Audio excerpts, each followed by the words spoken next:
Taisisang cleaner gave the newborns a bath with the hose, but when the billionaire dad saw, Olivia Johnson held the garden hose firmly as the two twin babies cried desperately in her arms. The thermometer read 42 degrees on that January afternoon in New York City, and the little one's fever had gotten so bad she didn't know what else to do. That's when she decided to fill the plant basin on the porch with cool water and place the babies inside, using the hose to sprinkle cold water over their tiny heads.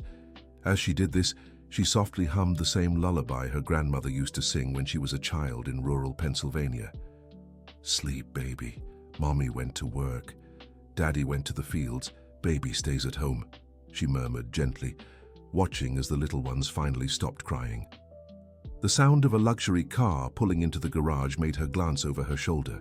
Michael Thompson had come home early from the office, a rare thing for a businessman who ran one of the country's largest construction firms. He climbed the marble steps of the side entrance leading to the leisure area, expecting to find the housekeeper, Mrs. Jenkins, taking care of his children as usual. But the scene he saw left him completely frozen. His cleaner, a young woman with dark hair tied in a ponytail, was on the porch giving his 8-month-old twins a bath with the garden hose. The babies were sitting in an improvised basin, laughing and splashing in the water as she sang. The shock on Michael's face deepened into something far more profound when he recognized the melody. It was the same song his late wife Jennifer used to sing during her pregnancy, running her hands over her belly as she talked to the babies who hadn't yet been born. "What are you doing?" he asked, his voice rougher than he intended. Olivia startled and nearly dropped the hose. Sensing the tension, the babies started crying again. "I'm so sorry, Mr. Thompson, I can explain," she said quickly, grabbing a towel to cover the little ones. "The house heater broke this morning, and we ran out of hot water. The boys had such high fevers. The thermometer read 39 degrees. They wouldn't stop crying, and I didn't know what else to do." Michael stepped closer slowly, watching as the babies quieted when she spoke. "Where did you learn that song?" he asked, completely ignoring her explanation about the heater. Olivia hesitated, holding Ethan and Noah against her chest. The twins had inherited their mother's green eyes and their father's dark hair. "My grandma used to sing it to me when I was little, sir. And then, well, I worked for a few years at a children's hospital in Philadelphia. There was a patient there who always hummed that melody to calm the other kids. She said it was the most beautiful song in the world." Olivia's words hit Michael like a punch to the gut. Jennifer had spent nearly 2 months hospitalized in Philadelphia during her high-risk pregnancy when the doctors in New York City couldn't control her complications. "Which hospital?" he asked, his voice barely a whisper. "Sunshine Children's Hospital, sir. I worked in pediatrics, but sometimes I helped in maternity when they needed extra hands." Before Michael could fully process this, Mrs. Jenkins's shrill voice echoed across the porch. "Olivia, what on earth do you think you're doing?" The housekeeper hurried up the steps, her face red with outrage. "Mr. Thompson, I apologize 1,000 times. I only left for 15 minutes to pick up the children's medicine from the pharmacy, and I come back to this absurd scene." Mrs. Jenkins was a 60-year-old woman who had worked for wealthy families for decades. She took pride in her strict methods and the trust her employers placed in her. "This irresponsible woman put the children in danger," she continued, trying to take the babies from Olivia's arms. "A cleaning lady doesn't have the knowledge to care for children, and on top of that, bathing them with a hose as if they were animals. Mrs. Jenkins, please." Olivia tried to defend herself, but the housekeeper cut her off. "There's no excuse. I'm calling child services right now. This is child abuse." Michael watched the scene silently. The babies, who had stopped crying in Olivia's arms, grew restless again as Mrs. Jenkins approached. Ethan, the more sensitive of the two, started kicking and screaming. "Shh, my prince," Olivia murmured, gently rocking the baby. "It's over now. It's over." To everyone's surprise, Ethan calmed down immediately. Noah, seeing his brother peaceful, also stopped crying. Mrs. Jenkins crossed her arms, furious. "Mr. Thompson, I demand this girl be fired immediately. She has no qualifications to—" "Let her finish explaining," Michael interrupted, surprising the housekeeper. Olivia took a deep breath, still holding the babies. "As I was saying, sir, I grew up in rural Pennsylvania. My grandmother always did this when we couldn't afford a doctor. Cool water on a hot day helps bring down a fever naturally. The babies were burning up, and I knew this could help until the medicine arrived. "This is nonsense from ignorant people," Mrs. Jenkins protested. "These children need proper medical care, not backwoods home remedies." Michael knelt beside the basin where the babies had been bathed and tested the water temperature with his hand. It was cool but not cold, perfectly suitable to refresh without causing shock. "Go on," he said to Olivia. "My grandmother used to say that when a child has a high fever, water at the right temperature helps cool the body. It can't be too cold or it'll shock them. It has to be like a lukewarm bath, just a little cooler, and always singing to calm them." Olivia demonstrated how she had held the babies, supporting their little heads as the water gently ran over their bodies. "Look how they reacted, sir. They stopped crying for the first time today. The fever's already gone down a bit. You can feel they're cooler now." It was true. Michael touched Ethan's forehead, then Noah's. Both were noticeably less feverish than they had been that morning when he left for work. "Mr. Thompson," Mrs. Jenkins tried again, "this is unacceptable. If a neighbor saw, if someone took a picture, imagine the scandal. You have a reputation to uphold." Dear listener, if you're enjoying the story, don't forget to like and subscribe to the channel. It helps us newcomers a lot. Now, back to the story. "The reputation that matters to me," Michael said slowly, "is being a good father. And from what I see, my children are calmer and healthier now than they've been all day." Mrs. Jenkins opened her mouth to protest, but at that moment, Dr. William Anderson, the twins' private pediatrician, arrived for their weekly checkup. He was a 50-year-old man, renowned in New York City for caring for the children of the most influential families. "Good afternoon, Michael," he greeted, climbing the porch steps. "How are our little princes today?" The doctor paused as he took in the scene. Olivia, still holding the babies, now only in diapers, visibly calmer. The wet towels and basin of water revealed the improvised bath. "What happened here?" Dr. Anderson asked, though not in disapproval. As an experienced doctor, he could see the children were fine. "Doctor," Mrs. Jenkins interjected, "the cleaning lady bathed the children with a hose, a complete outrage. They had fevers and she decided to—" "This is madness.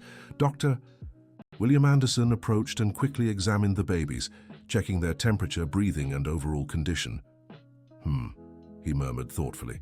"The fever has gone down considerably since this morning. When I called to check on them, Mrs. Jenkins said Ethan reached 103 degrees. "Exactly, doctor," exclaimed the housekeeper. "And that's precisely why she shouldn't have—" "Actually," the doctor interrupted, "the technique she used is very similar to hydrotherapy, which we recommend in hospitals for high fevers. Water at the right temperature, applied in a controlled way, is one of the most effective and safest methods to lower body temperature." Mrs. Jenkins was stunned. "But doctor, she used a hose." "The method matters less than the result," said Dr. Anderson, smiling slightly. "And from what I see, the result was excellent. The children are calm, the fever has gone down, and there are no signs of discomfort. Whoever came up with this idea shows practical knowledge of childcare." Olivia lowered her head, shy from the praise. "My grandmother taught me, doctor. She used to say that a child with fever needs cool water, affection, and patience." "Your grandmother was a wise woman," said the doctor. "Modern medicine sometimes forgets that traditional techniques have solid scientific foundations." Michael watched everything in silence, processing the information. There was something about Olivia he couldn't quite define. The way his children responded to her, as if they'd known her for a long time. "Olivia," he suddenly said, "you mentioned you worked at Sunshine Children's Hospital. When was that?" "From March to August of 2022, sir. I left because my mother got sick, and I had to return to Pennsylvania to take care of her." Michael felt his heart race. Jennifer had been hospitalized during that exact period, between April and June of 2022. "Do you remember a patient named Jennifer Thompson?" Olivia looked up, surprised. "Mrs. Jennifer? Of course I remember. She was pregnant with twins and had complications. She was hospitalized for almost 2 months in the high-risk ward. Olivia's voice softened, filled with tenderness. She was one of the most beloved patients in the hospital, always kind to everyone from the doctors to the janitors. She used to sing to the babies in her belly and said that when they were born, they'd be the happiest family in the world. Michael felt his eyes well up. Mrs. Jenkins, sensing the shift in the room, stayed quiet for the first time. "Did you talk to her?" he asked. "Sometimes, when I was cleaning her room." Mrs. Jennifer was very lonely. Her husband could only visit on weekends because of work. She'd get sad, worried about whether she'd be a good mother. Olivia adjusted Noah in her arms, who had fallen asleep. "I always told her she'd be a wonderful mother, that the babies were lucky to have a mum who already loved them so much before they were even born, and she'd always sing that song to them." And then, Michael could barely speak. "She was discharged at 37 weeks. She was so happy, said she'd finally get to set up the nursery, that she had everything planned. She hugged me and told me I'd been an angel in her life during those difficult months." Olivia paused, visibly emotional. "I always wondered if the babies were born healthy, if she got to be the mother she dreamed of being." The silence that followed was heavy. Dr. Anderson, who knew the family's story, cleared his throat. "Well," he said, "I'll examine the children more thoroughly. From what I see, they're in excellent condition." As the doctor did his work, Michael couldn't take his eyes off Olivia. It couldn't be a coincidence. Somehow, the young woman who had comforted his wife during the most difficult moments of her pregnancy was there, caring for his children with the same tenderness. "Olivia," he said slowly, "Jennifer was my wife." The woman turned pale, nearly dropping Ethan. "Your wife? But then, these are the babies she carried in her womb, Ethan and Noah." Olivia looked at the twins as if seeing them for the first time. Tears began streaming down her face. "Were they born healthy?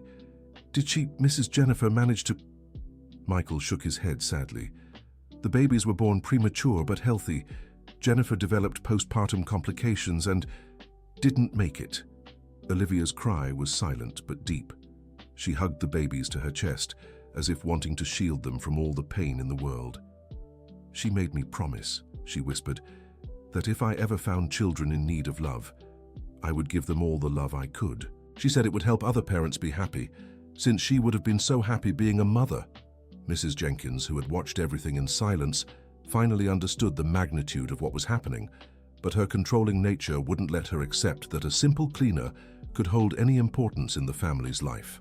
"Mr. Michael," she said, trying to regain control of the situation, "as touching as this story is, the fact remains that she's still just an employee. She has no proper training to care for children. You can't put your children at risk because of sentimentality." "With all due respect, Mrs. Jenkins," interrupted Dr. Anderson, "from what I've observed today, this young woman shows more maternal instinct and practical knowledge than many certified nannies I've met." "But doctor, and another thing," the doctor continued, "these children responded to her in a way I haven't seen in months. Since I started treating them here, they've always been restless, crying a lot, struggling to sleep. Today they're completely different." It was true. Ethan slept peacefully in Olivia's arms, while Noah played quietly with his tiny fingers, something that rarely happened. "Perhaps," the doctor suggested, "you should consider giving Olivia more responsibilities in caring for the children, at least until you find a permanent solution." Mrs. Jenkins flushed with anger. "Doctor, with all due respect, I've been caring for children for over 30 years. I know exactly what I'm doing." "Which is precisely why you should recognize when someone has a natural gift," Dr. Anderson replied calmly. Michael watched the argument, but his attention was fixed on how his children responded to Olivia's presence. It was as if they recognized her, as if there was a connection beyond explanation. "Olivia," he said, "do you have any formal training in childcare besides your experience at the hospital?" "I have a technical nursing degree, sir, and I studied teaching before graduating. I've always wanted to work with children, but I never got the chance." "Why are you working as a cleaner then?" Olivia lowered her eyes, ashamed. "When I returned from Pennsylvania after my mommy passed, I needed work urgently to pay off the debts left behind. The first job that came up was this one. Mrs. Jenkins said maybe later I could help with other things, but for now it was just cleaning. Mrs. Jenkins coughed awkwardly. The truth was she had noticed from day one that Olivia was good with children, but feared losing her place in the household if the boss found out there was someone more qualified. Interesting, Michael murmured. How long have you worked here? 3 months, sir. And in those 3 months, have you had any contact with the children? Olivia hesitated, glancing briefly at Mrs. Jenkins. Sometimes, when I was cleaning their room, they would cry a lot. I would sing softly to calm them down. But Mrs. Jenkins said I shouldn't get involved with the children's care, that it wasn't my job. Did it work, the singing? Yes, sir. They always calmed down when I sang the song I learned from Mrs. Jennifer. Michael felt a lump in his throat. It was as if Jennifer had sent Olivia to care for the children she couldn't raise herself. Dr. William finished the examination and put away his instruments. Michael, the children are perfectly fine. Normal temperature, no signs of respiratory distress. What was done here today was exactly what I would have recommended. Thank you, Doctor.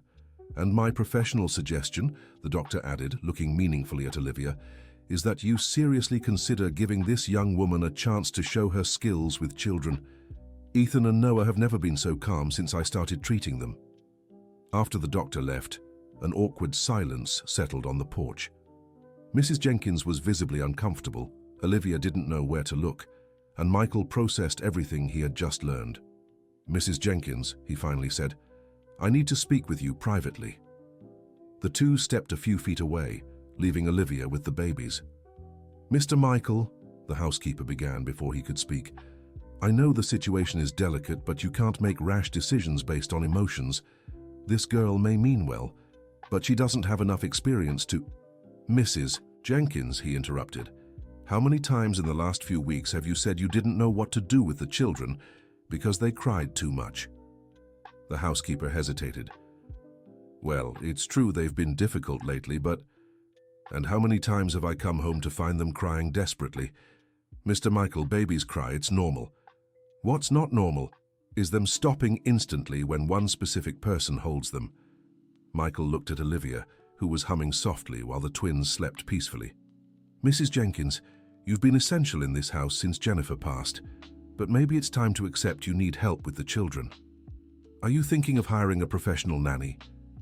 I'm thinking of promoting Olivia. Mrs. Jenkins' eyes widened. Mr. Michael, that's madness. She's a cleaner. She has no experience with wealthy family babies. But she has experience with babies, and more importantly, she has a connection with them I can't ignore. You're being too emotional. Jennifer is gone, Mr. Michael. You can't keep looking for replacements where there are none. Mrs. Jenkins's words felt like a slap to Michael's face. He turned to her, eyes blazing with anger. How dare you speak about my wife that way? I'm sorry, sir, I didn't mean... Do you think I'm trying to replace Jennifer? That I'm searching for a new mommy for my children in every woman who shows them affection? Mrs. Jenkins stepped back, startled by her employer's reaction. No, sir, I just what? Just don't want to admit that maybe your rigid methods aren't what my children need. Dear listener, if you're enjoying the story, don't forget to like and especially subscribe to the channel. It helps us a lot as we're just starting out. Now continuing. The argument was interrupted by the arrival of Mrs. Abigail Wilson, the 70-year-old neighbor who lived in the mansion next door. She was an elegant widow of a diplomat who had kept a protective eye on the family since Jennifer's passing. Good afternoon, Michael, she said, climbing the stairs with difficulty. I hope I'm not interrupting anything important. Mrs. Abigail, of course not. You're always welcome. The elderly woman glanced at Olivia, still tending to the babies, then at Mrs. Jenkins, who was visibly tense. Actually, I came here because I witnessed something interesting from my bedroom window. I saw this young woman bathing the children with such tenderness. Mrs. Jenkins braced herself for more criticism, but Mrs. Abigail Wilson continued. And it reminded me of a similar situation I saw years ago. My grandson, little Joey, was visiting, about 3 years old at the time. He developed a very high fever in the middle of the night. The doctors were taking too long to arrive. and I was desperate. She moved closer to Olivia, studying her carefully. That's when a young nurse caring for my sick mother-in-law taught me a similar technique. A lukewarm bath, running water, singing to calm the child. She saved my grandson that night. Mrs. Abigail stopped in front of Olivia, examining her face. You wouldn't happen to be Olivia Johnson, would you? The girl who worked at Sunshine Children's Hospital? Olivia's eyes widened. Yes, ma'am. But how do you know? Because you saved my grandson, little Joey, 3 years ago. He had pneumonia. The doctors said there was nothing more to be done. But you didn't give up. You stayed all night applying compresses, singing to him, using techniques you learned from your grandmother in the countryside. The revelation left everyone stunned. Little Joey made a full recovery, Mrs. Abigail went on. And even now, at 6 years old, he still asks about Auntie Olivia, who took care of him when he was sick. Olivia began to cry again. Little Joey, wow, how he's grown. He was so weak when I left the hospital. And now he's a healthy, bright boy, thanks to you, said Mrs. Abigail. When I saw you here, treating Michael's babies with the same tenderness you showed my grandson, I knew I had to come talk. Michael looked at Mrs. Jenkins, who was completely flustered. It seems Olivia has more references than we imagined, he said dryly. Mrs. Abigail turned to Michael. My dear, I know it's been hard raising these children alone, but trust an old woman who's seen a lot in life. When fate puts someone special in our path, we must have the wisdom to recognize it. I think you should listen to your heart, and more importantly, watch how your children respond. Little ones have an intuition we adults lose over time. As if listening to the conversation, Ethan woke up in Olivia's arms and smiled. It was the first time in months Michael had seen his son smile genuinely. Daddy, babbled Ethan, reaching his little arms toward Michael. Everyone was shocked. It was Ethan's first word, and he had spoken it while looking straight at his father. He talked, whispered Michael, lifting his son into his arms with tears in his eyes. He said, Daddy. Noah, not wanting to be left out, also stretched out his arms and babbled, Dada, Dada. Mrs. Abigail smiled tearfully. See, these children are developing beautifully, and it's no coincidence they spoke their first words right after having the best bath of their lives. Olivia wiped her eyes with the back of her hand. They're very smart babies, Mr. Michael. Whenever I cleaned their room, I noticed how they paid attention to everything. They just needed someone to talk to them, to sing to them, to give them attention. And Mrs. Jenkins didn't do that? Asked Mrs. Abigail, looking directly at the housekeeper. Mrs. Jenkins became defensive. I took proper care of them. Meals on time, baths at the right temperature, clean clothes, medicine when needed. But affection, Mrs. Jenkins. Conversation, music, pressed the neighbor.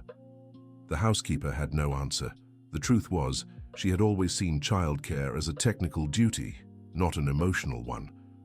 I thought babies that small didn't understand those things yet, she admitted, embarrassed. Babies understand love from their very first day of life, said Mrs. Abigail softly. And from what I see, Olivia understands that very well. Michael was rocking Ethan in his arms, still emotional after hearing his son's first word. Olivia, he said, I'd like to make a proposal. Yes, sir? How about, in addition to your cleaning duties, you also help with the children's care? Of course, with a corresponding raise. Mrs. Jenkins coughed loudly. Mr. Michael, I must remind you that I am in charge of this household. I cannot accept interference in my area of work. Mrs. Jenkins, Michael said patiently, this isn't about interference, it's about recognizing that we might need different methods to care for Ethan and Noah. But sir, I have decades of experience. I've raised children from the most important families in New York City. And I respect your experience, but facts are facts. My children are calmer and happier today than they've been in months. Olivia felt uncomfortable with the argument. Mr. Michael, I don't want to cause problems between you and Mrs. Jenkins. If it's better, I can look for another job. No, Michael said louder than he intended. I mean, I don't want you to leave. Your children, they need you. The slip didn't go unnoticed. Michael had said your children instead of my children. Mrs. Abigail smiled to herself. As a wise woman, she recognized the signs of a family forming naturally. "Michael," she said, "may I make a suggestion?" "Of course, Mrs. Abigail." "How about a trial period? A week where Olivia takes direct care of the children, while Mrs. Jenkins maintains her other household responsibilities." Mrs. Jenkins was about to protest, but the older woman continued. "This way, you can objectively assess how the children respond. If they become more restless, you return to the old arrangement. If they're calmer, you consider a permanent change." It was a sensible proposal. Michael looked at Olivia, who was holding Noah with ease. "What do you think, Olivia? Would you take on the challenge?"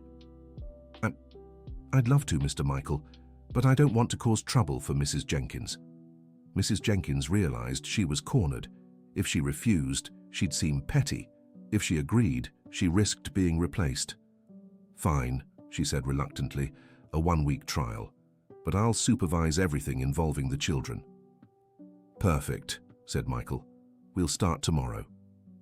Mrs. Abigail said goodbye, pleased to have helped resolve the situation. Before leaving, she pulled Olivia aside.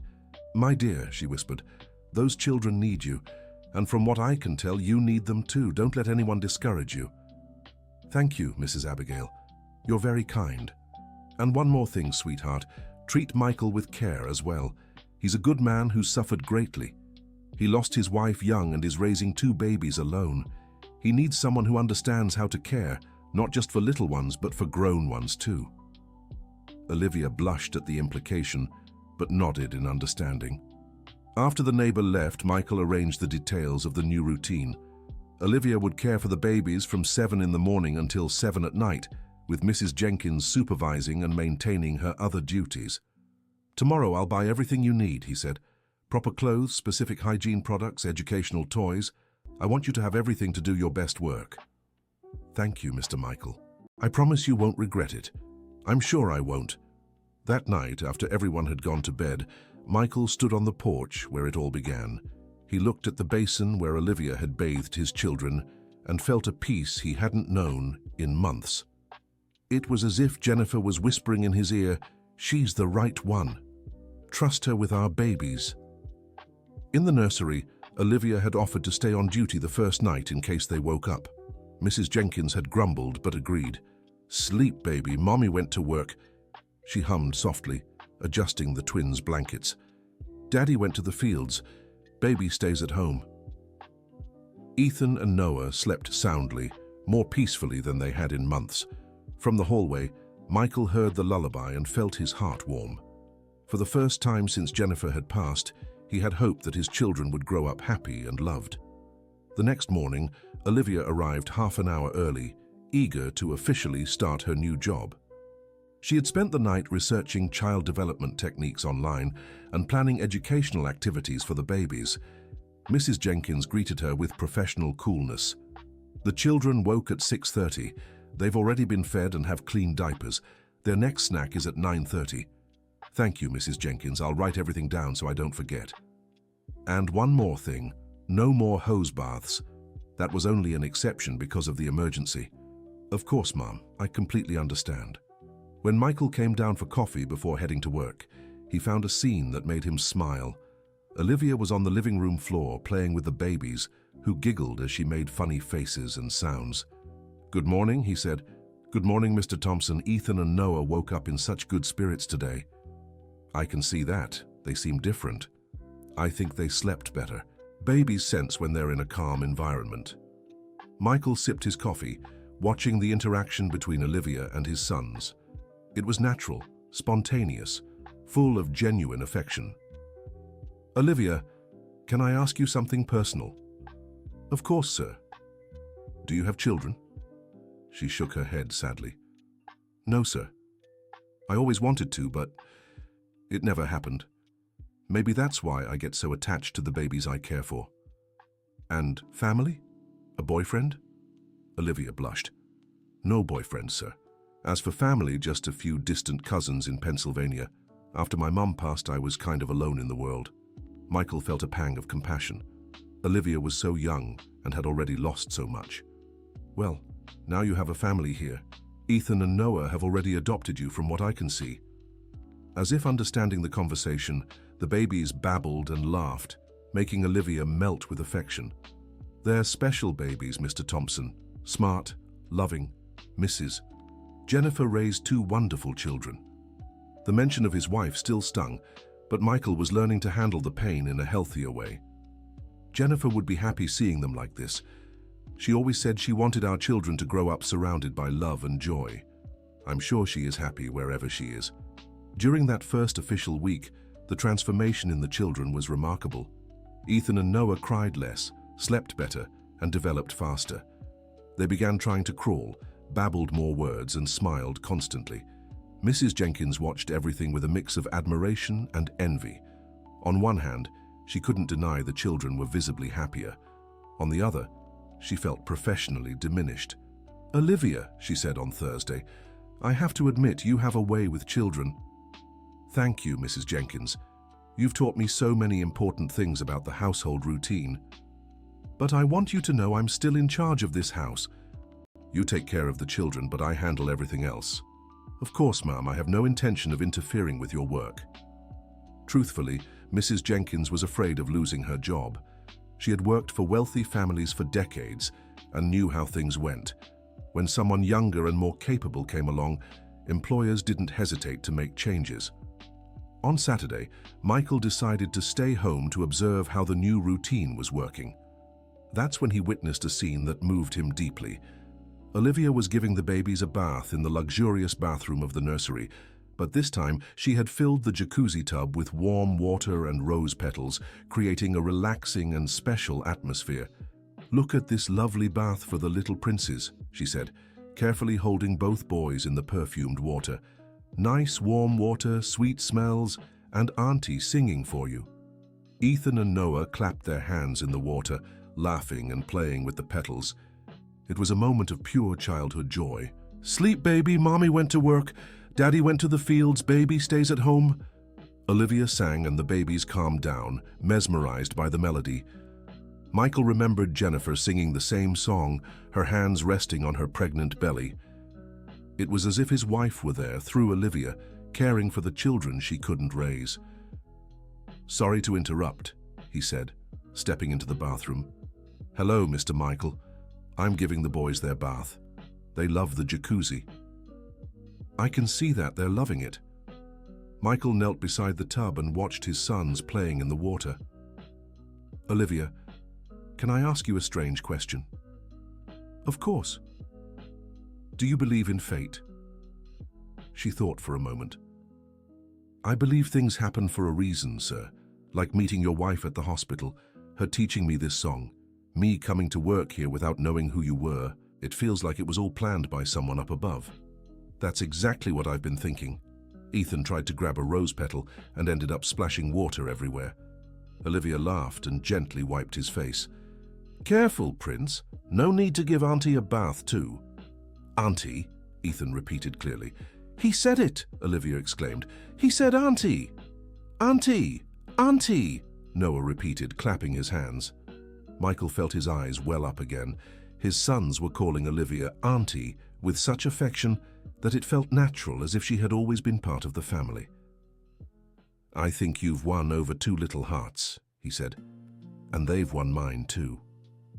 That afternoon, while the babies napped, Michael and Olivia talked in the garden.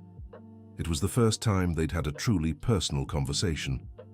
"Tell me about your childhood in Pennsylvania," he asked. "Nothing too special, sir. I grew up in a small town, raised by my grandmother after my parents died in an accident when I was 5. I'm so sorry. My grandma was an amazing woman, a midwife, a healer. She knew a little of everything. She's the one who taught me that caring for people is the most important thing in the world." "And your dreams? What did you want to be when you grew up?" Olivia smiled shyly. "I always wanted to be a mommy, sir. It sounds silly, but it was my biggest dream. To have a family, take care of children, make a home full of love and joy. It's not silly at all, it's a beautiful dream." "And you? How did you meet Mrs. Jennifer?" Michael grew nostalgic. "In college. She studied education, I studied engineering. She always said I was too serious and needed to learn to play. She taught me to see life more lightly. She sounds like a special person." She was. Jennifer had an incredible way of making everyone feel loved. Even the doctors at the hospital were happier when she smiled at them. And it must be hard raising the boys alone. Michael nodded. Very hard. Sometimes I'm afraid I'm not enough for them, that I can't give them all the love Jennifer would have. Mr. Michael, can I say something? Of course. Ethan and Noah know they're loved. You can see it in their little eyes. And now, with this new routine, they're thriving. You're a wonderful father. Olivia's words touched Michael's heart deeply. For months he had felt insecure, questioning every decision, afraid he wasn't being a good father. Thank you for saying that. And thank you for taking care of them with so much love. It's easy to care for children we love, sir. The words hung in the air between them, heavy with meaning. Olivia had said she loved Ethan and Noah, and Michael knew it was true. Dear listener, if you're enjoying the story, take a moment to like and especially subscribe to the channel. It helps us a lot as we're just starting out. Now continuing. In the second week, Dr. William returned for the baby's monthly checkup. He was amazed by their progress. Michael, I don't know what you've been doing, but Ethan and Noah are unrecognizable. They've gained weight properly, their motor development has accelerated, and emotionally, they're much more stable. Olivia has been taking care of them full-time this week, and it's working perfectly. May I examine her methods? Dr. Williams spoke at length with Olivia about the techniques she was using, the feeding routine, and the stimulating activities. Young lady, he said finally, you have a gift for this. Have you ever considered pursuing higher education in a related field? It's always been my dream, doctor, but I've never had the financial means. Well, you should talk to Michael about it. Qualified employees add great value to families. After the doctor left, Michael grew thoughtful. Olivia had mentioned her dream of studying several times, but had never asked for anything beyond her agreed salary. Olivia, he said that evening, I'd like to make a proposal. Yes, sir? How about if I paid for your college education, early childhood education, child psychology, or any field that interests you? Olivia was stunned. Mr. Michael, that's too much. I can't accept. Of course you can. It would be an investment. The more qualified you are, the better it will be for Ethan and Noah. But the cost? Leave that to me. What do you think?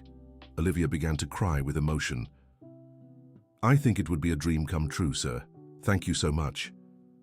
Then it's settled. Tomorrow we'll look into nearby universities with evening programs. Mrs. Jenkins, who had overheard the conversation from the kitchen, felt a mix of admiration and concern. On one hand, she recognized Michael's generosity. On the other, she knew this meant Olivia would become even more important to the family. In the weeks that followed, as Olivia researched courses and prepared for entrance exams, her bond with the children and Michael grew deeper. Ethan and Noah had started crawling and always sought Olivia when they wanted comfort or attention. To anyone visiting the house, they looked like a family. The most significant change, however, was in Michael himself. He had started coming home earlier from work to spend time with his children and, inevitably, with Olivia. They dined together, talked about the children's milestones, and shared natural domestic moments. One evening, as they bathed the babies together, Michael realized he was watching Olivia, more as a woman than as an employee, the tender way she cared for his children, her dedication, her genuine joy at Ethan and Noah's small achievements. Olivia, he said suddenly, may I ask if you're happy here? Very happy, Mr. Michael. This is the first time in my life I've felt I'm exactly where I'm meant to be. And if you weren't my employee, if circumstances were different? Olivia blushed, understanding the implication. I don't know, sir. It's complicated. Why? Because you're my employer. Because we come from different worlds. Because I'm just a simple country girl who takes care of your children. Michael stopped bathing Ethan and looked directly at her. You're not just anything, Olivia. You're the person who saved my children, who brought joy back to this house, who made me remember that it's possible to be happy even after so much pain. Mr. Michael. And we're not from different worlds. We're two people who have suffered losses, who know how to value love, who want to build a happy family. Olivia looked at Ethan and Noah, who were playing in the water. oblivious to the adults' conversation. "They're the most important thing, aren't they?" she said.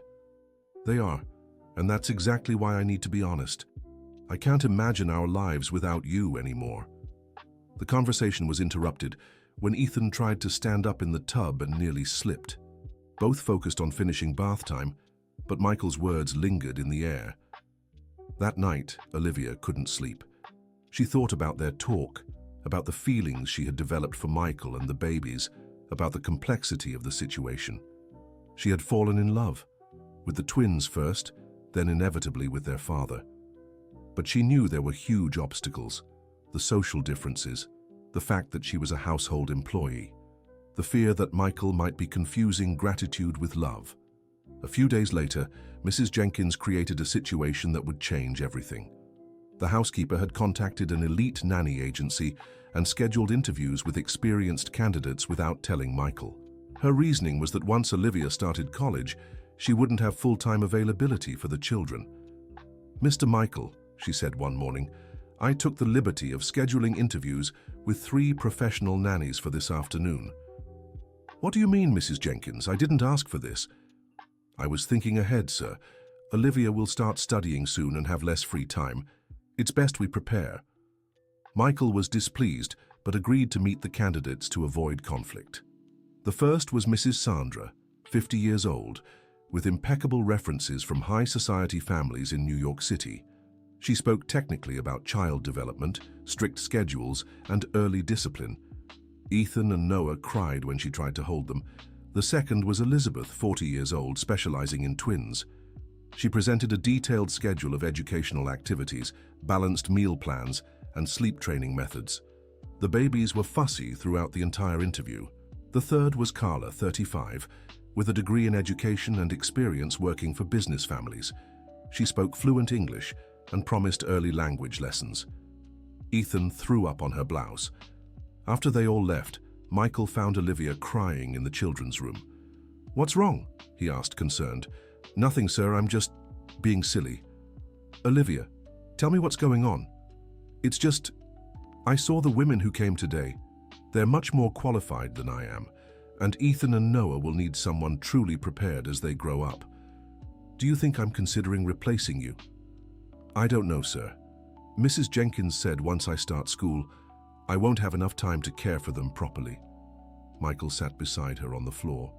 "Olivia, look at me." She raised her tear-reddened eyes. "I have no intention of replacing you. Those interviews were Mrs. Jenkins' idea, not mine." "Are you sure?" "Absolutely. Do you know why Ethan and Noah cried with all of them?" "Why?" "Because they know who their mommy is." The word mommy hung in the air between them. Michael had said it without thinking, but realized it was exactly how he felt. "Mr. Michael," Olivia whispered, "Jennifer gave me 2 wonderful children, but she couldn't stay to raise them, so she sent you to care for them, and for me too. I'm not anyone special. You're the most special person I've ever met, and I'm not saying this as an employer talking to an employee. I'm saying it as a man talking to the woman he loves." Olivia's eyes widened. "You love me." "I love you. I love how you care for my children. I love how you brought life back into this house. And more than anything, I love the idea of us building a real family together. But what about the differences between us?" "What differences?" "You're educated, you have a good heart, you have everything that matters in a person. Your money, it's just money, Olivia. It can't buy what truly matters. Love, affection, dedication, and you have those in abundance." At that moment, Ethan crawled over to them and climbed into Olivia's lap, followed by Noah. The 2 babies nestled between the adults as if they were uniting the family. "Mommy," Ethan babbled, looking at Olivia. "Mommy," Noah repeated. Olivia began to cry again, but now with joy. "They called me Mommy," she whispered. "Because that's what you are to them," said Michael. "And if you want, it can be official." "What do you mean?" "Marry me, Olivia. Be the mother Ethan and Noah need. Be the wife I need." "Mr. Thompson, this is so sudden." "It's not sudden. It's something that's been growing for months. I just took a while to realize it." Olivia looked at the babies, who remained in her lap as if it were the most natural place in the world. What if it doesn't work? What if it's just gratitude you're feeling? Olivia, gratitude is what I feel for the doctors who saved my children. Love is what I feel for you. I love you too, she whispered. I love you, and I love Ethan and Noah as if they were my own. So what's your answer? Olivia glanced around the nursery she had helped organize, at the babies she considered her heart's children, at the man she had learned to love. Yes, she finally said, I want to marry you. Michael kissed her gently, while Ethan and Noah clapped as if they understood something very special was happening. From the hallway, Mrs. Jenkins had witnessed the entire scene. For a moment, she felt defeated. Her attempt to push Olivia away had backfired completely. But as she watched the genuine happiness of the forming family, she realized it might be time to accept the changes. A few weeks later, Michael organized a small party to announce the engagement. He invited only close friends, Mrs. Abigail, Dr. Anderson, some co-workers and longtime employees of the company. I'd like to officially introduce Olivia as my fiancée and the future mother of Ethan and Noah, he said in his toast. The guests applauded, especially Mrs. Abigail, who had rooted for the couple from the start. I knew you two were perfect for each other, the neighbor told Olivia. Jennifer would be so happy seeing her children with such a loving mother. I hope I can honor her memory, Olivia replied. You already are, my dear. You're giving the boys what she wanted most, a family full of love. Dr. Anderson also congratulated the couple. As a doctor, I can say Ethan and Noah have never been healthier or happier. You make a perfect family. Thank you, Doctor, said Michael. Your advice helped us see what truly mattered. Sometimes medicine forgets that love is the best remedy, the doctor replied with a smile. During the party, Mrs. Jenkins discreetly approached Olivia. May I speak with you for a moment? Of course, Mrs. Jenkins. The two stepped aside to a quieter corner. I want to apologize for what I did, the housekeeper said. I called those nannies because I was jealous, afraid of losing my place in this house. Mrs. Jenkins, let me finish. I've worked for many families in my life, but I've never seen a transformation like the one here. Michael is smiling again. The children are thriving. The house is full of life once more. Mrs. Jenkins paused, emotional. You brought back something this family had lost, hope. And for that, you have my respect and loyalty. Thank you, Mrs. Jenkins. This means so much to me, and I want you to know you can count on me for anything. I'll help with the wedding, I'll take care of the kids while you're studying. I'll do everything in my power to make this family happy. The two women embraced, sealing a new bond built on their shared love for family. The following months were filled with preparations and changes. Olivia began her teaching degree at a nearby private university, attending evening classes. Michael hired a part-time nanny to help during her studies, but Olivia remained the primary figure in Ethan and Noah's lives. The wedding was set for the Saturday before the twins' first birthday. It would be a simple ceremony in the chapel of the farm where Jennifer had grown up, as a tribute to Michael's first wife. Are you sure you want to get married there? Olivia asked. Won't it be painful for you? It'll be perfect, Michael replied. Jennifer loved that place, and I know she'd be happy that it's where our new family officially begins. On the eve of the wedding, Olivia was nervous, not because she doubted her decision, but because of how much her life was about to change. Auntie Pretty, said Ethan, who at 11 months old was already speaking several words. Mommy Pretty, Noah agreed. The twins had naturally started calling her Mommy, and now they alternated between Mommy and Auntie depending on the situation. You're going to be my official sons tomorrow, she said, scooping them both into her arms. What do you think about that? Mommy ours, Ethan said, wrapping his arms around her neck. Forever, Noah added, having picked up the phrase from hearing Michael talk about the wedding. On the wedding morning, Olivia woke up early at Mrs. Abigail's house. She had insisted Olivia stay there the night before, following the tradition that the bride and groom shouldn't see each other before the ceremony. Are you nervous, dear? The neighbor asked, bringing her breakfast in bed. A little. It's a lot of change all at once. Sometimes life gives us second chances when we least expect them. You deserve all this happiness. I hope I can be a good wife and mother. You already are, my dear. You already are. The wedding dress had been a surprise from Michael, a simple yet elegant design that highlighted Olivia's natural beauty. She had insisted on something understated, fitting her modest style. In the chapel, the decorations were humble: wildflowers, white candles, and simple arrangements reminiscent of Jennifer's childhood in the countryside. Michael had chosen every detail to honor his first wife and bless his second. When Olivia entered the chapel, Ethan and Noah ran toward her.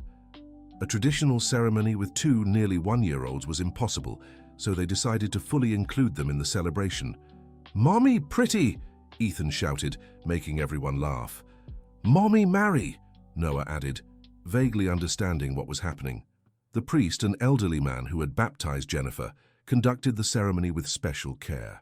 "Michael and Olivia," he said, "you found each other through Ethan and Noah, who came into this world bringing love but also sorrow after Jennifer's passing. Today, you turn that sorrow into renewal, that loss into reunion." He turned specifically to Olivia. "Olivia, do you take Michael as your husband and Ethan and Noah as the children of your heart?" "I do," she answered, tears in her eyes. "And you, Michael, do you take Olivia as your wife and the mother of your children?" "I do," he said, holding her hands. "And you, Ethan and Noah," the priest said, addressing the babies, "do you take Olivia as your mommy?" "Yes," they shouted in unison, making the entire chapel burst into laughter and tears. When they exchanged rings, Ethan held one and Noah held the other, as if blessing the union themselves. The kiss was sweet, filled with promises and hope, while the babies clapped their hands joyfully. At the reception after the ceremony, held in the farm's garden, Michael spoke emotionally. "Jennifer taught me how to love and gave me the most wonderful children in the world. Olivia taught me it's possible to love again and became the mother Ethan and Noah needed. Today isn't just our wedding day. It's the day our family is officially complete." Olivia also spoke. "When I met Jennifer at the hospital, she told me her greatest dream was to see her children grow up surrounded by love. I promise her, wherever she is, that Ethan and Noah will have all the love I can give. And I promise Michael I'll be the wife and mother this family deserves." The reception was lively, but simple. Ethan and Noah were the stars, charming all the guests with their already well-defined personalities. Ethan was more shy and observant, while Noah was outgoing and playful. Dr. Anderson, watching the family, remarked to Mrs. Wilson, "I've never seen such a beautiful emotional recovery. Michael was shattered when Jennifer passed, and those children were suffering without understanding why. Olivia saved them all." "And they saved her too," the neighbor replied. "She was alone in the world, needing a family just as much as they needed a mother." When it was time to cut the cake, Ethan and Noah insisted on helping, resulting in an adorable mess that produced the most beautiful wedding photos. "Cake!" shouted Ethan, with chocolate even on his ears. "More!" begged Noah, his hands completely covered. "You two are such troublemakers," said Olivia, gently wiping their little faces. "But you're my favorite troublemakers." At the end of the reception, as guests were leaving, Mrs. Jenkins approached the newlyweds. "Mr. Thompson, Mrs. Johnson," she said solemnly, "I want to say it was an honor to witness this transformation. This family was reborn today." "Thank you, Mrs. Jenkins," Michael replied. "And thank you for accepting all the changes. Changes that bring happiness are always welcome," the housekeeper answered. When they were finally alone, Michael, Olivia, and the twins sat on the farmhouse porch swing. The children had fallen asleep in their parents' arms, exhausted after the exciting day. "We did it," Olivia whispered. "We're a real family now." "We always were," Michael said. "We just made it official today." "And now, what comes next? Now we'll raise our children, watch you graduate, and build a life full of love and joy. Just like Jennifer wanted. Exactly like Jennifer wanted." They sat in silence for a few minutes, gazing at the starry sky and listening to Ethan and Noah's peaceful breathing. "You know what moves me the most?" Olivia said. "What?" "Ethan and Noah will never remember a time without a mother. To them, I've always been here. And you always will be. Always." A year later, at the twins' second birthday party, the family's transformation was complete. Ethan and Noah ran through the garden, speaking in full sentences, calling Olivia Mommy with absolute ease. "Mommy, look!" Ethan shouted, holding up a flower he'd picked. "Very pretty, sweetheart," Olivia said, taking the flower. "Should we give it to Grandma Abigail?" "I'll get more," Noah declared, chasing after his brother. Mrs. Wilson, now officially considered the children's grandmother, watched the scene with satisfaction. "Remember the day you bathed them with the hose?" she asked Olivia. "How could I forget? It was the day that changed our lives." Sometimes I think Jennifer was there in that moment, guiding your hands, whispering in your ear what to do. I think that sometimes too. Dr. Anderson, who continued to monitor the children's development, walked over to them. "Olivia, as a doctor, I can say I've rarely seen such a perfect case of adaptation. Ethan and Noah are completely normal, happy children. There's no trace of trauma or emotional deprivation. That means a lot coming from you, Doctor. And as a person, I can say you're an example of how true love can heal any wound." Michael joined the group, carrying Noah, who had tired himself out from running. "Daddy, when do I get a little brother?" the boy suddenly asked. "A little brother?" Michael repeated, surprised. "Johnny at school has a little brother. I want one too." Ethan, overhearing the conversation, ran over to them. "I want a little brother too. Mommy, make a little brother."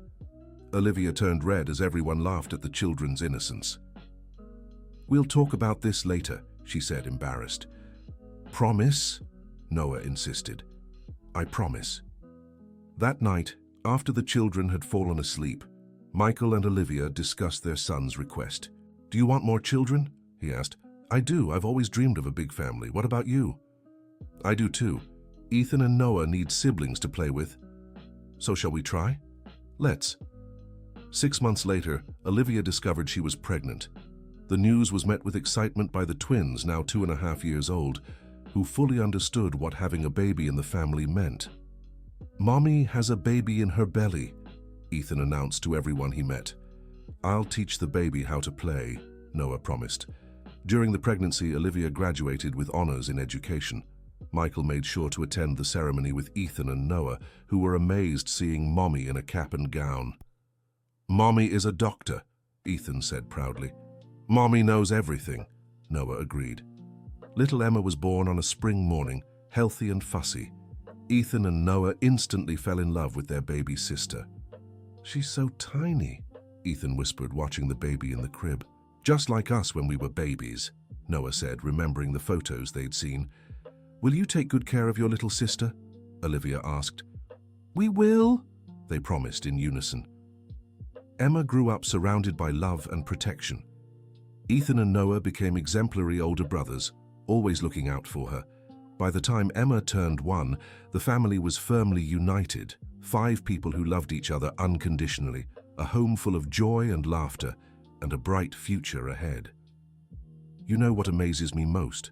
Michael said one night, watching their 3 children sleep. "What?" "Ethan and Noah treat Emma exactly like their real sister. They don't make any distinction. Because to them, there is no difference. We're all family, period. And that's how it should be." Olivia nestled against her husband's chest. "Sometimes I still can't believe this is real. That I have the family I always dreamed of. It's real, and it's forever. Forever." On another peaceful night in the house that was once silent and sad, but now buzzed with life and happiness, the family slept soundly, Ethan and Noah in their rooms, Emma in her crib beside her parents' bed, Mrs. Jenkins in the staff suite feeling like part of the family, and Mrs. Abigail next door, content to have helped bring these special people together. On the fridge in the kitchen was a drawing Ethan had made at school. Daddy, Mommy, him, Noah, and Emma, all holding hands under a big yellow sun. Below it, with his teacher's help, he had written, "My happy family." And that's exactly what they were. A happy family, built with love, patience, and second chances. And somewhere Jennifer smiled, knowing her children had found the perfect mother, and that Michael had found love again. Life had given them all exactly what they needed, a second chance to be completely happy. The end of the story. And what about you, dear listener? What did you think of this tale of love and new beginnings? Do you believe destiny truly brings the right people into our lives at the right time? Share your thoughts in the comments and let us know where you're tuning in from. If this story touched your heart, don't forget to leave a like and subscribe to the channel so you won't miss other inspiring stories of love and triumph. Thank you so much for joining us.